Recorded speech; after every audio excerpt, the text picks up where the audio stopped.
So yun mga kapepe, lalabas na kami ni Papa kasi magpapakain na kami ng pagkain ng mga alaga.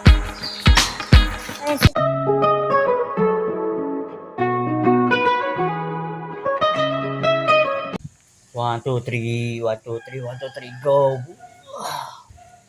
Good morning mga kapeps! Welcome back sa panibagong set ng ating vlog. Today is Wednesday. Yan, kakagising ko lang. Hindi, actually kanina pa. 6:08 na ng umaga. Ay, paggising ko meron na akong kape. Ayan. Grabe. Hindi nag-live kasi ako kagabi. Tapos, may mga konting kwentuhan, kausap sa cellphone. Halos alauna yata ako nakatulog. Tapos nagising ako ng alas 6 or 5 yata, 5:40, 5:50. Ginising ako ni Asher. Tapos pagising ko may kape na nga yan. Tapos meron na tayong sinaing. Ayan, mainit-init pa, umuusok pa. Kita ba yung usok? Hindi, no? Pero basta umuusok pa yan. Tapos may ready na rin pagkain ng aso. Alam niyo kung sinong may gawa niyan? Si Asher. Kaya nagdidilig na siya, silipin natin. Gusto ko lang isama yung part na to kasi natutuwa lang talaga ako sa anak ko. Nagpalit nga ng tulog, di ba? Di ko alam kung nagtulog na yun kagabi, sumabay sa akin or hindi ko pa natatanong eh. Pero pagkagising niya sa akin, sabi niya, pa, may naka-ready na dyan. Tapos, magdidilig na ako dun sa shop, sa taas. Dun sa may bar. Silipin natin. Tapos ka na? Tapos na magdilig. Ang galing lang. Pinapatulog ko na nga ulit eh. Sabi ko, magpahinga muna siya eh. Basta ito yung part ng intro natin. Nagpapasalamat ako sa anak ko kasi bago ako gumising, naka-ready na lahat. So, tulog ulit. Kasi napakaaga pa. Kasi 7 pa ang start ng work. Ang oras kasi talaga natin sa trabaho is 7 magsisimula. Bali 6 tayo binigyan ng oras na gumising para makapag-prepare para sa breakfast. 'Di ba? Tapos 6 to 7 magsisimula. Pero si Asher halos 5 pa lang gising na. Ginising na rin ako. Magpapahinga muna ako, susulitin ko muna yung oras ng hanggang mag-7 eh. Tulog muna ulit tayo tapos 7 na tayo magsimula ng trabaho. Pero may bawas na tayong trabaho dahil nga kay Asher. Thank you. Tulog muna ulit tapos mamaya natin ulit bakbakan lahat. Ang aga. Okay, subaybayan yung mga mangyayari mamaya. Pahinga lang ako ulit. Konti. Alright, 6:40 na ng umaga. Hindi na tayo nakatulog. Galing tayo sa banyo. Yan. Kasi nagkaroon tayo ng konting problema sa tiyan. At totally nandito naman na tayo, at ready naman ang lahat. Si Asher, ayan. Hindi na talaga natulog ang loko.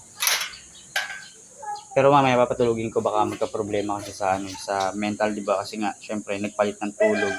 Pero syempre, ayusin natin yung pahinga niya. Ibabaguhin natin. Sa ngayon, dahil nandito naman na tayo sa loob ng pwesto na to at nandito yung mga alaga natin, lovebirds, pakainin na natin. Ayaw niya talaga matulog, gusto niya akong tulungan, sinasabi niya kanina pa. Tara, sumama ko dito. Andito na rin naman kami sa loob.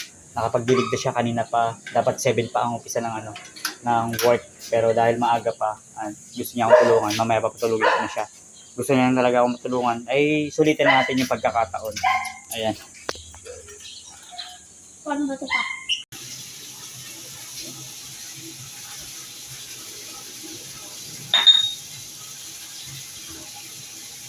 Ayan na. Nililinis niya na yung tubigan ng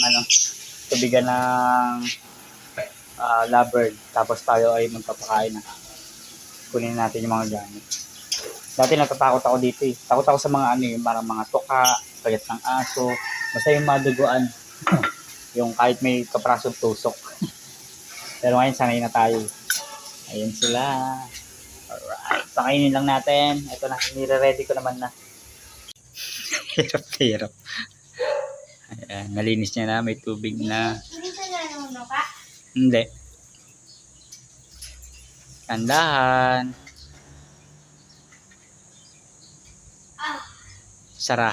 Iyan, sara. Tandahan lang. Hindi ko alam kung anong trip sa buhay ni Asher eh. Pero gusto niya daw talaga akong tulungan. Ayun talaga matulog eh. Oh, konti lang, dahan-dahan. di ba ano pa, grupo sila, grupo?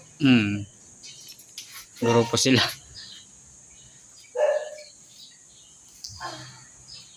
Alright.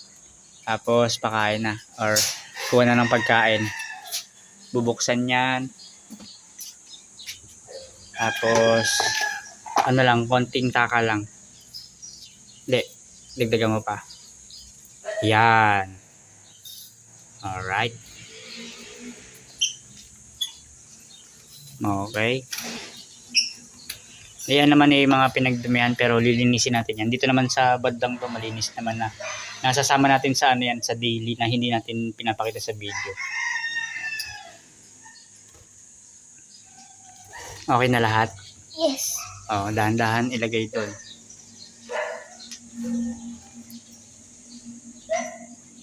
Isa-isa lang. Isa-isa lang. Para hindi ka mahirapan. Tapos lagi isasara agad para hindi sila makawala. Ayan. Okay. Dahan-dahan. Tapos mamaya matulog ka na ha. Ako na bahala sa dilig tsaka sa ibang gawain. Bumabawi ito eh kasi ilang araw nagpalit ng tulog eh. Okay. Alright. Tapos sara. Ang galing ah. Ayan. Paano to di? Ilalak doon. Paano ba? Pababa. Dito mo na hawakan sa ano, sa ganito. Oh. Yan, tapos pindutin mo, tapos tulak mo lang isang daliri yung ano. Ayan. Pag ganito, pag ganon. Pag ano.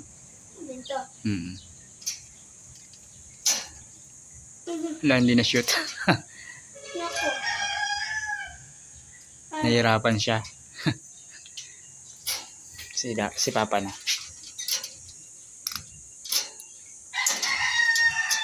Okay.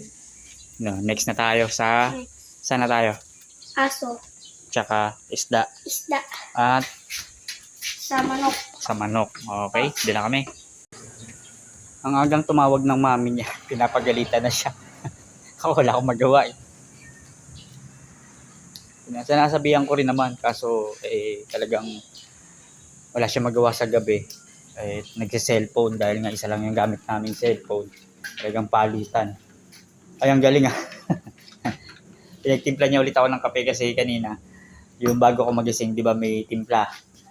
Lumamig na. Ayun. Diyan pala yung tripod.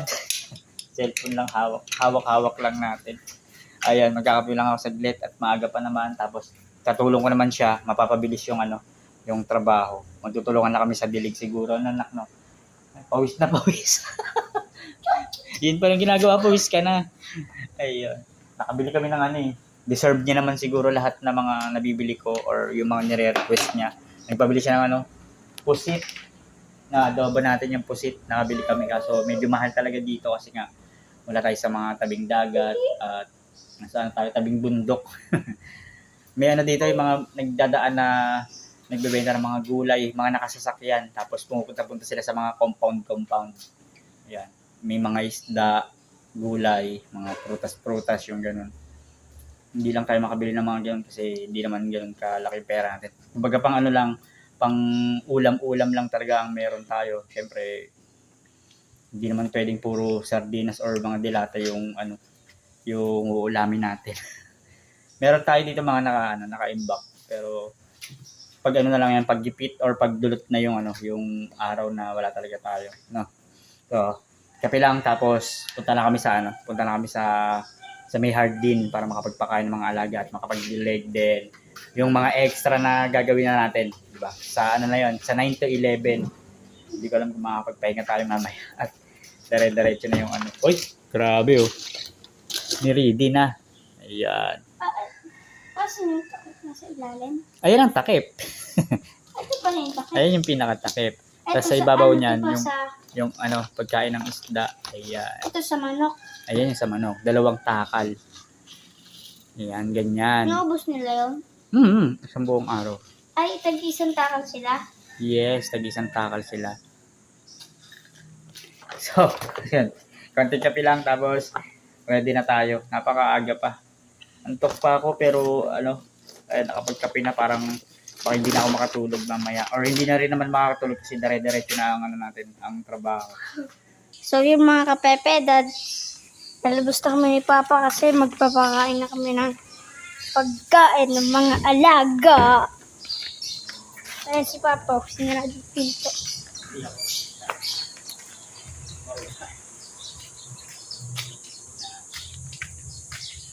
Yan, malapit kami. Magpapakain ako ng isda. Alas 7 na mahigit. Yan. Oh, bigat.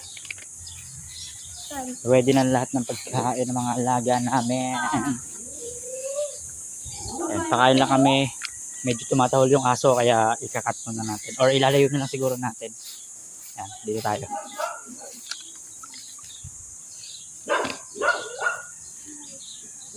Kita ba? Ha? Ang maliliit isa. Oo, isang ganon. Isang dakot lang na ganon. Sa mga ganito. Yan. 2. Wala tayo, maayos na patungan.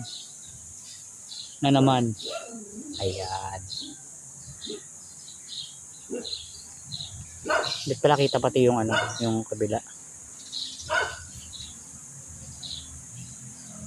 Iniikot ko na lang para makita si Asher. Ayan. Wala pang tulog ang loko. Meron pa dito sa likod yung dito. Meron pa kasi doon sa ano, sa part na yan may ano pa, may isa pang mga isda na malaki yung ano, malaki yung pwesto. Nakahiwalay lang kasi. Hindi ko alam kung anong trip sa buhay nito ni Asher eh. Talagang ayaw niya talagang matulog hanggat hindi niya ako natutulungan. Layo kasi, hindi katulad ng mga GoPro, kayang-kaya makita yung lahat ng pwesto na magkalayo eh. Ha? Sige, kabila na. Sige. Yan, pakain. Marami pa tayong pwedeng magawa dito. Yun nga yung sa may... Wala. Napaupo na. Yung parang pabundok na yan, sa labas niyan. Basta napakita ko na yun. Doon yung ginagawa ko sa ano, dito sa side na to. Dito yung nalinis natin. Basta may vlog na ako dyan na nailipat na natin yung, or naalis na natin yung mga ano, nag-over the bakod na ano, na mga halaman or mga damo. Dito sa taas wala pa tayong linis serye dito sa taas eh. Basta sa likod ng bahay, okay na. Yan. Tapos dun sa 3rd floor. Pero syempre, sa mga susunod na araw is titignan-tignan pa rin natin. Syempre, hindi ka maiwasan na talagang may mga hahanginin na mga ano dyan, na mga dahon. Yan, ayun na si Asher. Tapos na. Ano na next? Ha? Isa lang yun doon? Isa lang. Oh, ano next?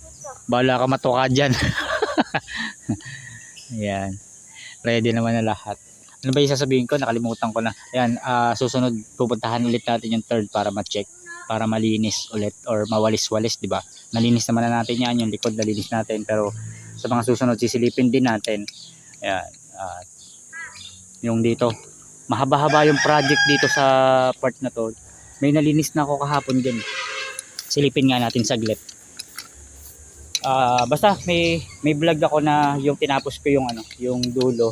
Tapos sinunod ko to, tapos hindi ko na nasundan. Martes hindi ako nakapag-vlog. Kahapon nga yun. Basta itong Miyerkules na to, i-upload natin yun. Mamaya. Yung Wednesday part. Ayan. Ayan na siya. Basta kung makikita nyo yan nung unang araw, na yung sinasabi ko pa lang na iakyat siya dun sa taas. Ito na siya. Kahapon ko siya ginawa. Medyo masukal yan nung nakaraan, di ba? Ito yung hagdan, di ba? Ayan, yun. Galing ako doon. Ayan, ayan na siya. Kung may talagang nag-solid na nanood, hindi yan ganyan. Ito na yung mga susunod. Hanggang sa doon pala. Kasi pader pa rin yan. Tapos may mga pwesto pa rin sila Kuya Mac doon, sila Tita Zenny na ano, inaakyatan pa rin ng ano, ng mga halaman. Katulad lang dito sa likod, sa kabila. Ganyan din yung gagawin natin.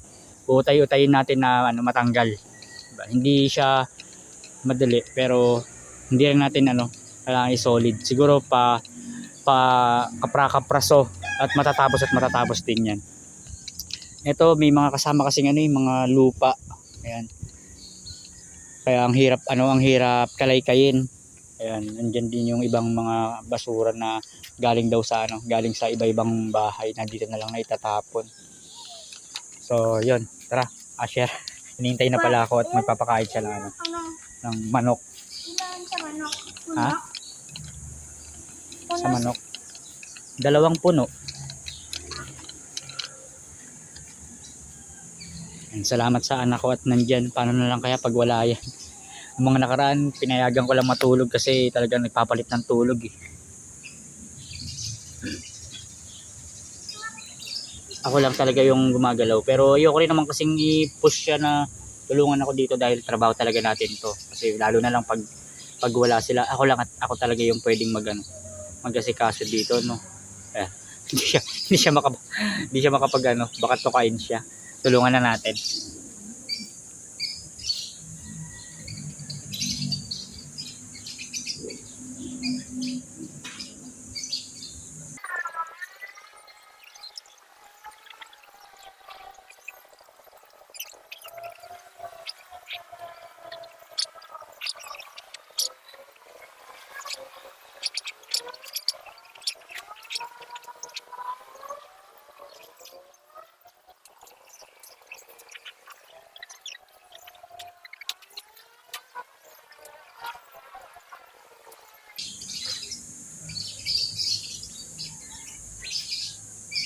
Ayan, makakatulog na si Asher. Tapos na kami magpakain. Alright, nagdidilig na siya. Ayan kasi pagkatapos magpakain or habang nagpapakain kami dito sa side, diretso dilig na para kahit paano may nauumpisahan. Hindi biro kasi 'di ba sabi ko nga may oras tayo. Halos 7 to 7:45 ang pakain tapos siyempre maghihintay pa tayo ng madumi yung aso para malinis natin. Tapos sinasabay na rin natin minsan yung pinapaliguan na natin. Hindi ko na lang din na isasama yun. Ayun, yun yung oras natin. Minsan maaga tayo doon, minsan matagal. Lalo sa waiting ng pupo habang sinasabay na natin yung pagdidilig. Tsaka napakalaki naman kasi talaga para dun sa oras na binibigay sa atin. Pero nakakaya naman. Ayan na. Lalo't may katulong na ako. Kasi yung katulong ko mamaya matutulog na yan. At kailangan natin patulugin at hindi pa natutulog. Ang lawak. Ang ganda lang dito. Lalo siguro pag natanggal natin yung mga yellow na yan. Hindi pa natin mapukusan kasi nga may mga schedule tayo or may mga pagkakasunod-sunod tayo ng gagawin. Yun, tulad nga nung tatapusin natin yan dito sa taas. Tapos ito, yung kay Kuya Mac meron din sa likod or sa bakod niya dun sa shop. Meron din tayong tatabasin doon. Tapos yung paglilipat nga nung mga tawag dito, yung mga panggatong na doon sa likod ng ng third apartment na tatanggalin natin or ililipat natin. Sana makahanap tayo ng pinakapaglalagyan nun. Kasi yung iba kasi may mga anay-anay na natatanggalin din natin. Bibil daw si Kuya Mac ng parang panggamot ba or basta pangtanggal nun.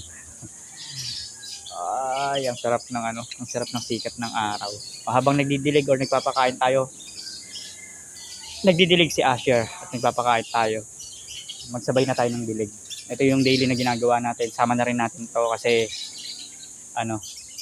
matagal na rin naman nung nakita to. Sunod na lang natin yung mga extra na gagawin.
Di ko alam kung kakayanin ko pag wala na si Asher or umuwi na. Kaya ko naman, pero syempre yung isa na lang ako, parang ang lungkot. Hindi ko pa totally kasi sure kung dito sila eh. Pag-uusapan pa namin ni Mrs. pag uwi at pauwi na rin naman si Mrs.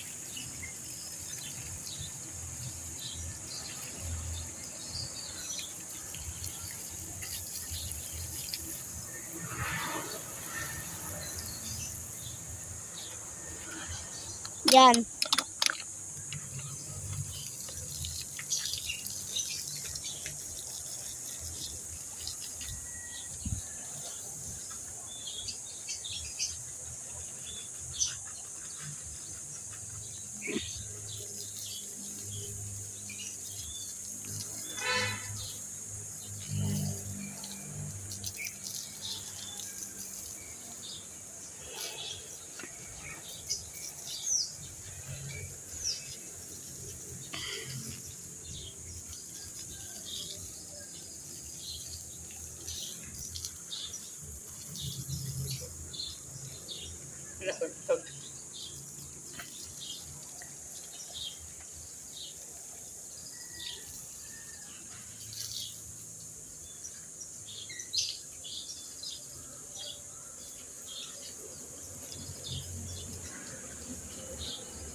Hindi ko alam, ang daming langgam. Yung mga itim na langgam, no? Kaya Asher nakangati na rin. Magapang tahos.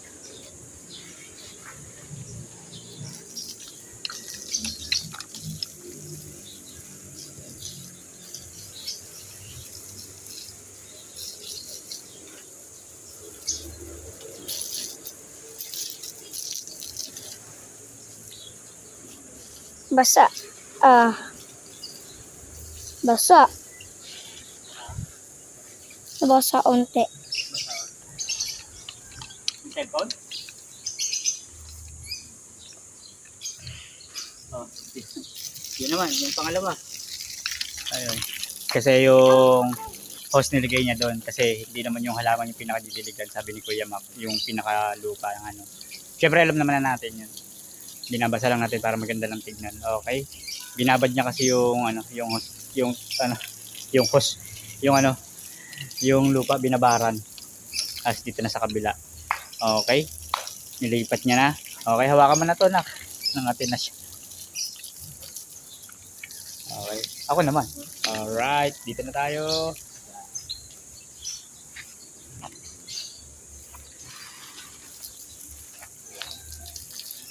Uy, galing.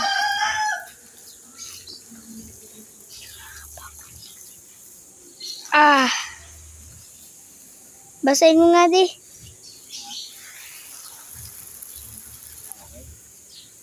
Sakit. Ate. Nandito ka, nandito ka.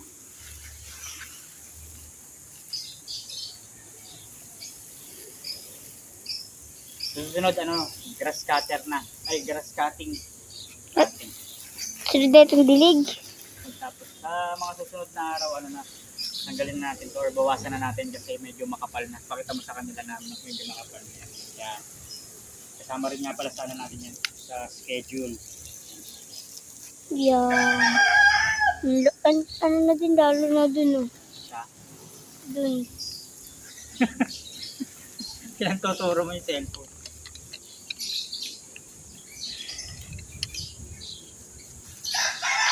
Okay, lipat ulit. Sana yung next na ano ng host. Doon na doon sa ano sa kabila. Ay ito pala kasi nalagyan na kanina, 'di ba? Yung sa host na nandoon malapit kila Kuya Mac. Ngayon dito na siya mag-start magne-next sa malaking puno na to. Okay, mamaya na ulit at mahaba-haba na to. Napaaga tayo.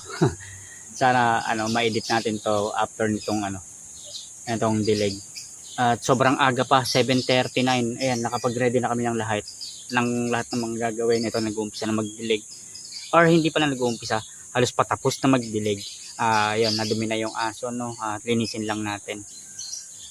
Yun nga, sana nga makapag-edit tayo kasi maaga-aga pa at maaga tayong makakatapos. Dapat ano pa to, 8 to 9 pa yung 8 to 9 pa yung dilig, walis, pero kaya naman, di ba? Ilinis lang tayo ng dumi.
Ito lang yung parang pinakamahirap na work na part sa atin.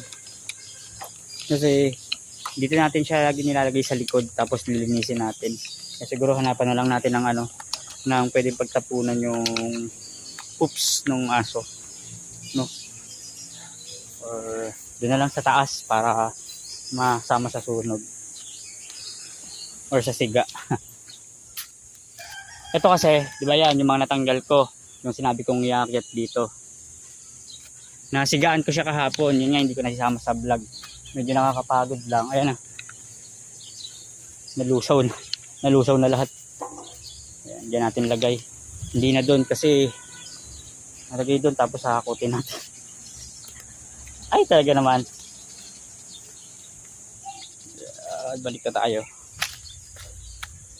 Ngayon mga gagawin natin hanggang doon sa sa dulo. Yun yung next project natin. Tapos ito pala, hindi pa natin naumpisahan. Unang-una pa lang nasabi na to. Yung dyan. Ito kasi ilalagay doon para lumuwag dito. Ay, tapos ka na? Basahin mo na yung ito. Yan. So, mamaya na ulit. Time check always. Always time check. 7:57. Ayan. Napakaaga. At natapos namin ni Asher yung yung pagpapakain, pagdidilig yan. Kasi nga maaga kaming nagsimula, no. Ayan. Dito tapos na rin na hindi natin napakita. Pero lahat naman yan na gawa namin ni Kuya Asher. At yan, hindi pa rin siya natutulog. Pero kailangan na niya magpahinga. Sinabi ko sa kanya na magpahinga na siya. At mamaya pagluluto kita ng pusit. Pero yun, ang haba nung sa maikling ginawa namin mula kanina alas 6 hanggang ngayong mag-alas 8. Dapat 8 to 9 pa ang dilig natin. Tsaka yung mga walis-walis. Medyo okay naman at nakapagwalis tayo ng mga nakaraan. Ayan. Napakaaga. Etong vlog na to is edit na natin para may masubaybayan kayo para maaga. Dahil wala nga tayong vlog kahapon. Titingnan natin kung masusundan natin siya mamaya para dun sa yung sa mga extra na ginagawa natin. Dito na muna natin puputulin dahil nga sabi ko ang haba na nito sa maikling ginawa namin ni Asher na magkasama kami. Sa maikling ginawa, mahaba yung oras na tumakbo dito sa vlog natin, no. Yun na muna siguro. Dito na natin putulin. Maraming salamat sa mga sumusuporta at susuporta pa. Yun na, sabi ko, sana madagdagan natin. Yung 1 hour na dapat dilig natin, ipang-e-edit natin para makapag-content or para makapag-vlog tayo or para makapag-upload. Thank you. Ayan. Ang magiging title nito is Ang Batang Wala Pang Tulog. Hindi tinulungan. Hindi talaga tinulugan si Papa para matulungan talaga ako. Hindi niya talaga ako tinulugan. Thank you. Muli, maraming salamat. Sa mga sumusuporta at susuporta pa. Lagi po tayo mag-iingat. God bless po and bye-bye.